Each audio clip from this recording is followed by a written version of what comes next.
தாவேக ஆட்சியை கவிழ்க்க சதி செய்ததாக பதிவு செய்யப்பட்ட வழக்கில் செந்தில் பாலாஜியும் அவரது சகோதரர் அசோக்குமாரும் இன்று காலை 10:30 மணிக்கு ஆஜராக சம்மன் அனுப்பப்பட்ட நிலையில் இருவரும் தற்போது வரை ஆஜராகவில்லை. விவரங்களுடன் செய்தியாளர் கதிரவன் இணைப்பில் இருக்கிறார். வணக்கம் கதிரவன், விவரங்களை பதிவு செய்யலாம்.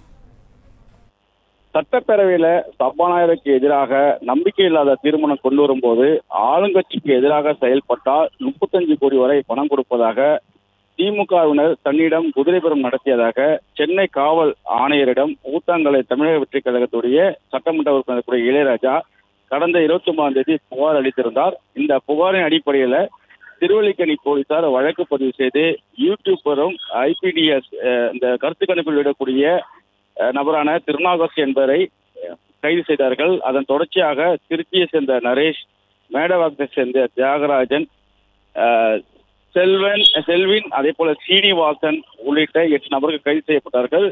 கரூரை சேர்ந்த ரமேஷ், கார்த்திக் உள்ளிட்டரும், நாமக்கல் சேர்ந்த அசோக்குமார் என்ற நபரும் பிடித்து விசாரணை செய்யப்போது ரமேஷ், கார்த்திக் சிறையில் அடைக்கப்பட்ட நிலையில் அசோக்குமாரிடம் விசாரணை நடத்தப்பட்டு பின்னர் விடுவிக்கப்பட்டார். இந்தியில் முன்னாள் அமைச்சரக்கூடிய செந்தில் பாலாஜி, அவரது சகோதரர் அசோக்குமார் ஆகியோர் கேட்டுக்கொண்ட அடிப்படையில் தான் நாங்கள் இவ்வாறு செயல்பட்டோம் என்றும் தெரிவித்தனர். எனவே செந்தில் பாலாஜி, அவரது தம்பி அசோக்குமார் ஆகியோரும் கைது செய்ய போலீசார் தீவிரம் காட்டி வருகிறார்கள். கரூர் ராமகிருஷ்ணபுரத்தில் உள்ள அசோக்குமாரின் வீடு மற்றும் கரூர் அருகே உள்ள ராமேஸ்வரத்தில் உள்ள பூர்வீக வீடு உள்ளிட்ட பகுதிகளில் தனிப்படை போலீசார் தேடுதல் வேட்டையில் ஈடுபட்டார்கள்.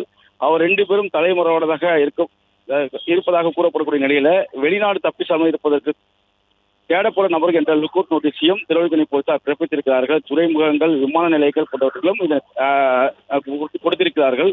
இந்த நோட்டீஸ் நாட்டில் உள்ள அனைத்து விமான நிலையங்களுக்கும் சென்றடைந்து நிலையிருக்கிறது. இந்த நிலையில் தான் முன்னாள் அமைச்சர் செந்தில் பாலாஜியும் அவர் சகோதரர் அசோக்குமாரும் சம்மன் வழங்கத்தக்க திருவல்லிக்கேணி போலீசார் ராமேஸ்வரப்பட்டத்தில் உள்ள செந்தில் பாலாஜியின் பூர்வ வீட்டுக்கு சென்று கிராம நிர்வாக அலுவலர் தமிழ் சேர்ந்து அந்த சம்மனையும் அளித்திருந்தார்கள். இன்று காலை 10:30 மணி அளவில் அவர்கள் ஆஜராக வேண்டும் என்று சம்மனானது வழங்கப்பட்டிருந்தது.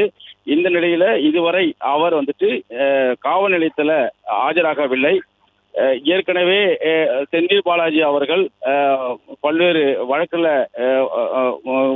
இந்த பேர் சம்மன் கொடுத்த போது ஆஜராகாமல் இருந்திருந்தார். அதே போல அவரது முன்ஜாமீன் கேட்டு அசோக்குமார் தொடுத்த வழக்கும் இன்று விசாரணைக்கு வர இருக்கிறது. 11 மணி அளவில் அந்த விசாரணைக்கு வர இருப்பதாகவும் கூறப்படுகிறது. ஒருவேளை முன்ஜாமீன் தள்ளுபடி செய்யப்பட்ட பிறகாக அசோக்குமாரும் செந்தில் பாலாஜியும் ஆஜராவார்களா அல்லது அதனுடைய முடிவுகளை பொறுத்து அவர் ஆஜராகலாம் என்ற கருத்துக்களும் நிலை வருகிறது. தற்போது வரை செந்தில் பாலாஜியும் அவரது சகோதரர் அசோக்குமாரும் காவல் நிலையத்தில் ஆஜராக வரை 11 மணி ஆகியும் இன்னும் ஆஜராகாத நிலையில போலீசார் அது குறித்தும் ஆலோசனைகளை மேற்கொண்டு வருகிறார்கள். அவர்கள் தலைமறைவாகிவிட்டார்களா என்ற கோணத்தில் விசாரணையானது முறைகேடப்பட்டதாக தெரிவிக்கப்பட்டிருக்கிறது.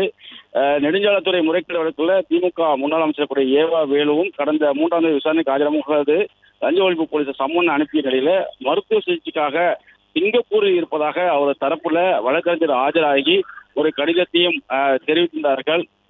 அதே போல செந்தில் பாலாஜி தரப்பில் யாராவது வழக்கறிஞர்கள் ஆஜராவார்களா அல்லது அந்த வருகின்ற இந்த நீதிமன்றத்தில் கூட முன்ஜாமீன் மனு மீதான விசாரணைக்கு பிறகு அவர்களுடைய தரப்பிலிருந்து யாராவது ஆஜராகலா என்ற போலீசார் தரப்புல தெரிவிக்கப்பட்டு வருகிறது. தற்போது வரை செந்தில் பாலாஜியும் அவரது சகோதரம் விசாரணைக்கு ஆஜராகவில்லை என்பது குறிப்பிடத்தக்கது. பிளே ஸ்டோர் மற்றும் ஆப் ஸ்டோரில் இருந்து பாலிமர் செயலியை QR கோடு மூலம் பதிவிறக்கம் செய்யுங்கள். செய்திகளை உடனுக்குடன் பெறுங்கள்.